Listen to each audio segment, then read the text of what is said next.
क्या आप यकीन करेंगे कि जिस देश में 75% मरीज प्राइवेट हॉस्पिटल पर निर्भर करते हैं, वहां एक शख्स को अपनी बेटी के डेंगू के इलाज का करीब 15 लाख का बिल थमा दिया गया। करीब 15 दिन तक 7 साल की बच्ची डेंगू से जूझती रही और फिर उसकी मौत हो गई। लेकिन अस्पताल का बिल होश उड़ा देने वाला है। अस्पताल के पीछे का एक और स्याह सच सामने आया है गुरुग्राम के फोर्टिस अस्पताल से।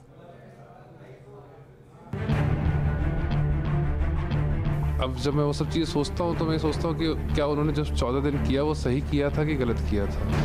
मैं चाहता हूँ कि इसका पूरा ढंग से इन्वेस्टिगेशन किया जाए। 660 सिरिंज, 2700 ग्लव्स, एक शुगर स्ट्रिप, 15 दिनों में 3,96,732 रुपए की दवाएं। गुड़गांव के फोर्टिस अस्पताल में करीब 15 दिनों तक डेंगू से जंग करती 7 साल की आद्या के इलाज पर कुछ इसी तरह के खर्च का दावा किया जा रहा है। तस्वीरों में हंसती मुस्कुराती ये नन्ही परी आद्या अब लौट कर नहीं आएगी, लेकिन उसके माता पिता की जंग अभी जारी है। डेंगू से बीमार हुई आद्या को पहले एक निजी अस्पताल में दाखिल करवाया गया। हालात में सुधार नहीं हुआ तो पिता भागे भागे उसे गुरुग्राम के फोर्टिस अस्पताल लाए।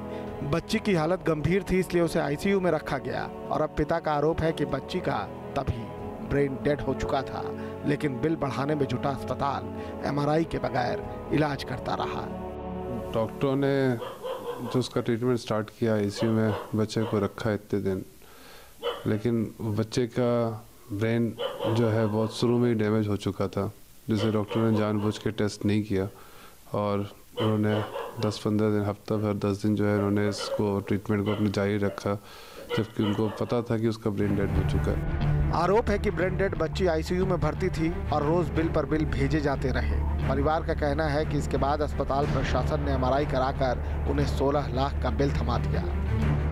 अस्पताल ने आद्या के बिल के लिए 20 पन्नों का पर्चा तैयार किया, जिसमें सिर्फ दवाइयों का बिल ही करीब 4 लाख रुपए का है।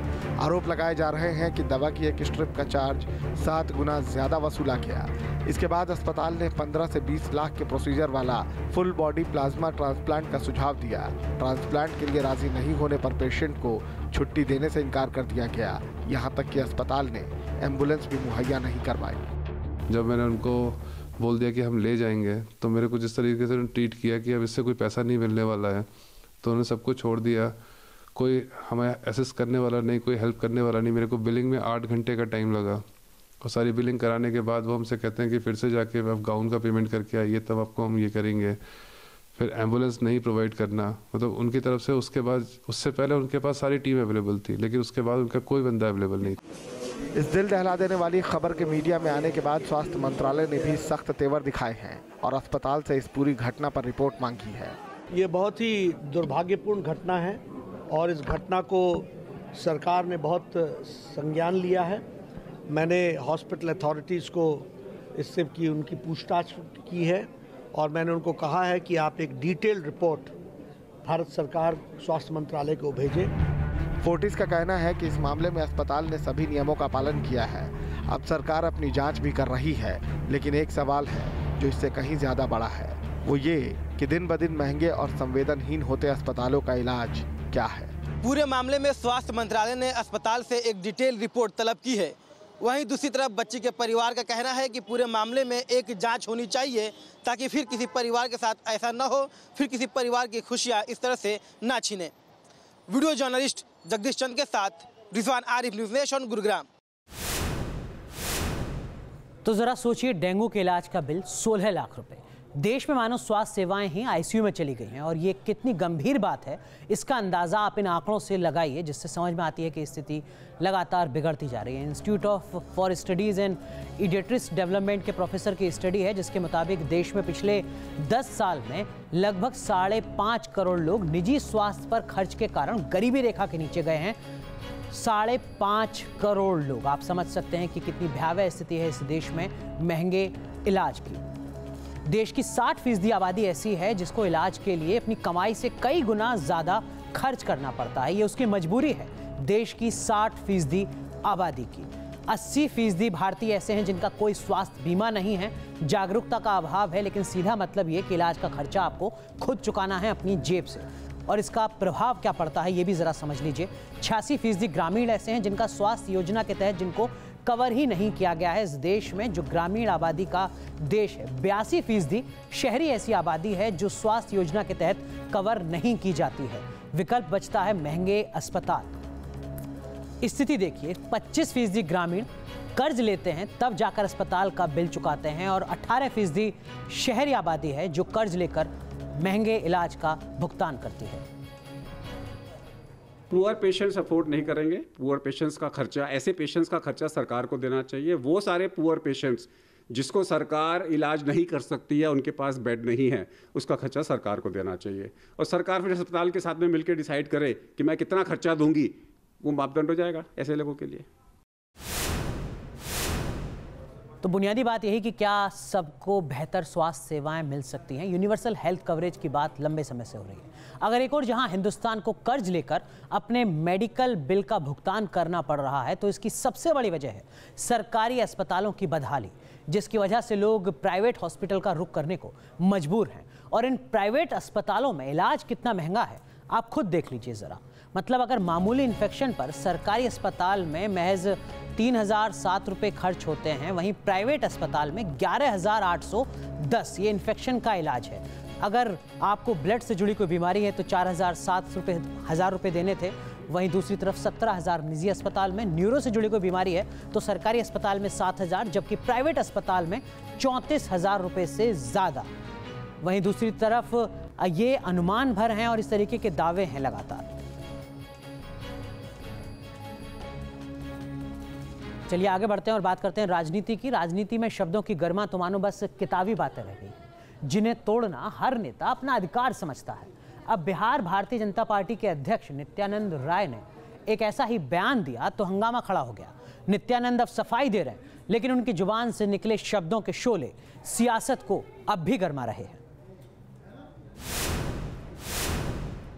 लोगों को न समझ में आ रहा है तो समझ लेना चाहिए कि मतलब होता है कि ऐसी ताकतों को, ऐसी प्रवृत्तियों को, ऐसी शक्तियों को इस देश में अब गुंजाइश नहीं है, उसको समाप्त कर देना चाहिए। मेरा यह कहना था, बिल्कुल स्पष्ट रूप से मैंने कहा है, मैं तो इनकार नहीं कर रहा हूं। खुद ही मुंसिफ है, खुद ही फरियादी।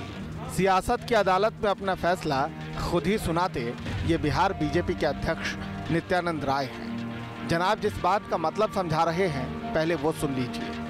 देश के एक एक व्यक्ति को अपने सब चीज के ऊपर उठकर उसको उस पर स्वाभिमान होनी चाहिए और इसकी कद्र करनी चाहिए, और उसकी ओर उठने वाली उंगली को, उठने वाले हाथ को हम सब मिलकर या तो तोड़ दे, जरूरत पड़े तो उस हाथ को काट दे। अब वैसे तो नित्यानंद राय मोदी विरोधियों को ये खुली चेतावनी देते सुनाई दिए, जिसका मायने मतलब आप खुद लगा लीजिए, लेकिन इनकी जुबान से बरसे शोलों ने सियासत की फिजा को गरमा दिया और वो सफाई देने सामने आए।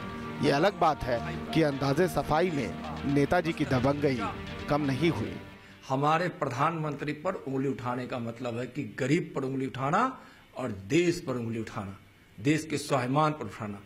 और मैंने जरूर कहा है कि उस ओर उठने वाली उंगली को तोड़ देना चाहिए और हाथ उठे तो हाथ को काट देना चाहिए। आप जानते हैं कि यह एक मुहावरा का रूप होता है। नित्यानंद राय के बयान पर सियासत की तासीर गरमा गई और अपने अपने हिसाब से उन्हें शब्दों की मर्यादा भी समझाई गई, लेकिन बीजेपी वाले तो बस उनकी सफाई से ही मुतमईन हैं। इस तरह की भाषा का इस्तेमाल बिहार में किसी भी पार्टी के नेता ने नहीं किया था। ये पहली दफा बिहार में इस तरह की भाषा का इस्तेमाल हो रहा है। उत्तर प्रदेश में हुआ है, हरियाणा में हुआ है, गुजरात में हुआ है, लेकिन बिहार में पहली दफा हुआ है। और ये सब नीतीश कुमार के कारण हुआ है। महागठबंधन तोड़ करके पलटी मार के जो उन लोगों के यहाँ गए, तो इस बार उन लोगों का मन इससे बढ़ गया है। ये बोलचाल में, भाषण के अंदर मुहावरे का इस्तेमाल होता है। सफाया कर देंगे, मिट्टी में मिल जाएंगे, इसका मतलब क्या होता है कि कोई आदमी मिट्टी में मिल जाता है क्या? तो ये मुहावरे हैं जो इस्तेमाल भाषणों के अंदर लोग करते रहे हैं, इसलिए इसको कोई तिल का ताड़ नहीं बनाया जाना चाहिए, न उनकी कोई ऐसी मंशा थी। और उसके बाद उन्होंने इसका स्पष्टीकरण भी उन्होंने दे दिया है, इसलिए ये कोई मुद्दा नहीं है, इस मुद्दे को ही खत्म कर देना चाहिए। सियासत में रार है और नित्यानंद अपनी बात पर सफाई दे रहे हैं, लेकिन उनकी जुबान से निकले बोल अब जनता दरबार में है और पब्लिक तो भैया सब जानती है। Team news nation. चलिए, तो बिहार में तो सिर्फ बयान पर घमासान मचा हुआ है, फिल्म पद्मावती पर तो मानो पूरे देश में गदर मचा हुआ है। देश के कई राज्यों में फिल्म के खिलाफ विरोध हो रहा है। विरोध को देखते हुए बेंगलुरु में एक्ट्रेस दीपिका पादुकोण के घर के बाहर सुरक्षा सख्त कर दी गई है। बेंगलुरु पुलिस के जवान घर के बाहर तैनात कर दिए गए हैं। वहीं पद्मावती पर मध्य प्रदेश के बाद अब राजस्थान में भी रोक लगा दी गई है। वसुंधरा सरकार का कहना है कि जब तक फिल्म में विवादित चीजें रहेंगी, फिल्म राजस्थान में रिलीज नहीं होगी। वहीं करणी सेना के अध्यक्ष लोकेंद्र कलवी ने मांग की है कि इस मामले में खुद प्रधानमंत्री दखल दें ताकि पूरे देश में इस फिल्म पर रोक लगाई जा सके।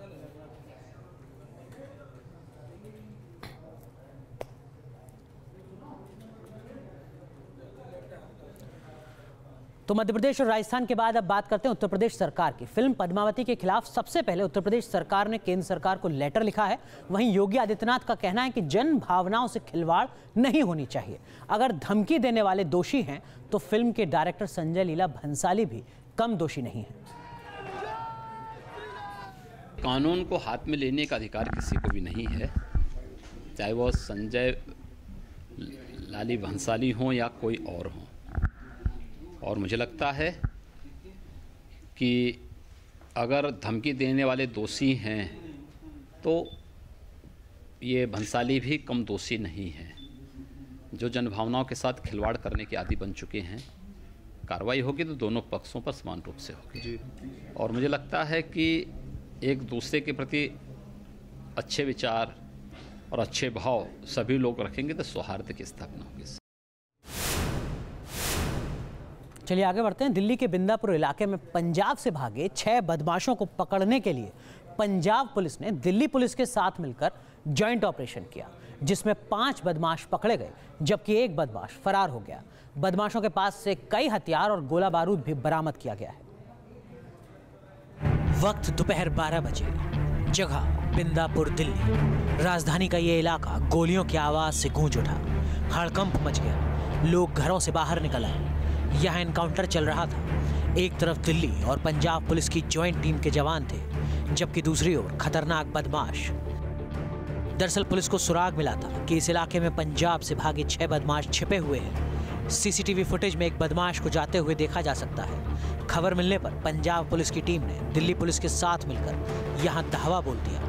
दिल्ली के बिंदापुर इलाके के मनसाराम पार्क में बदमाश और पुलिस के बीच में एनकाउंटर हुआ है। दरअसल बदमाश इस इलाके में रेजिडेंशियल जो इलाका है, यहाँ पर 2nd फ्लोर पर जिसके शीशे टूटे हुए नजर आ रहे हैं, इसके अंदर छुपे हुए थे। पंजाब पुलिस की टीम को स्पेसिफिक इन्फॉर्मेशन थी कि यहाँ पर ये क्रिमिनल्स छुपे हुए हैं, जिसके बाद पुलिस ने इनको पकड़ने की कोशिश की। पुलिस को उम्मीद नहीं थी कि ये फायरिंग कर देंगे, लेकिन अचानक बदमाशों ने फायरिंग कर दी।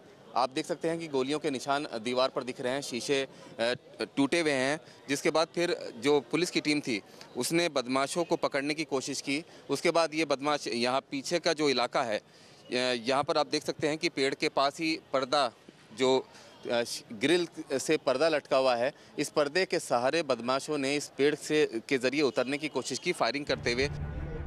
बदमाश इस बिल्डिंग के फ्लैट नंबर 204 में छिपे थे।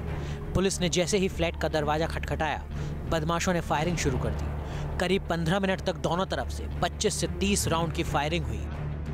अंदर से गोली उन्होंने चलाई, फिर इन्होंने भी कुछ गोलियां चलाई और फिर दरवाज़ा तोड़ के अंदर घुसे और 5 लोगों को अभी वहाँ मिले हैं। पुलिस ने गिरफ्तार बदमाशों के पास से करीब 1 दर्जन हथियार और 100 से ज़्यादा कारतूस बरामद किए हैं। फिलहाल इन 5 से पंजाब पुलिस की टीम और दिल्ली पुलिस की टीम पूछताछ कर रही है और ये जानने की कोशिश कर रही है कि आखिर ये बदमाश यहाँ पर किसकी मदद से छुपे हुए थे और दिल्ली किस इरादे से आए थे। वीडियो जर्नलिस्ट आरिफ के साथ रुमान उल्लाह खान, न्यूज़ नेशन, दिल्ली।